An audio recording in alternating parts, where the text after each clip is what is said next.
Guilty nga itong si Trixie matapos makita niya ang kanyang ina na iniimbitahan ng mga pulis para sa inquiry tungkol sa pagkamatay nitong si Meredith. Subalit tumakbo siya na dapat bilang isang anak ay alalayan niya sa ganang sitwasyon ng kanyang ina. Naaalala niya nung siya ay nagkaroon ng kaso dito kay Ino tungkol sa rape case niya. Hindi siya pagkaan ng kanyang ina. Ngunit bakit ganun ang kanyang nararamdaman? Iniiwasan niya ang kanyang ina. Si Ramir sa kanyang anak na si Trixie sapagkat hindi niya masisi itong si Trixie sa kanyang naging reaksyon tungkol sa kanyang ina dahil nga rin sa napakapasaway ng kanyang ina. Ilang beses nga itong sumugod at nanggulo kay Meredith. Kaya naman hindi katakataka ang inimbitahan siya ng mga pulis upang tanungin tungkol sa kaso nga nitong si Meredith.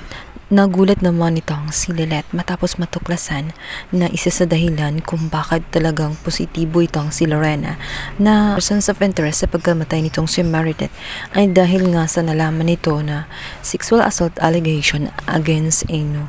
Panibago na malinaw na pinoprotektahan ni Lorena ang kanyang reputasyon at ang kanyang anak na si E. Bukod pa roon, nag-agree naman itong si Era dahil sa tingin niya ay si Attorney Constantino ay ninanais nga ang posisyon ng kanyang ina at narinig din niya na gustong-gusto nga ni Lorena na mawala sa kanyang landas si Frankie ina. Sa sitwasyon ngayon nila kung saan ang kanyang best friend ay na-murder nga at hindi siya makakapayag na magkakaroon lamang ito ng injustice. Gagawin niya ang lahat ng strategy nang sa ganun ay lumitaw ang salarin sa pagkamatay ng kanyang BFF na ito nga si Meredith.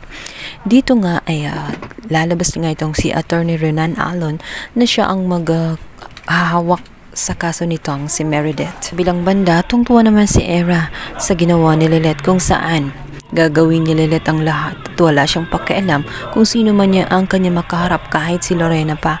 Ang importante kay Lilette ay makita ang salarin at mabigyan ng hustisya ang kanyang inahang si Meredith.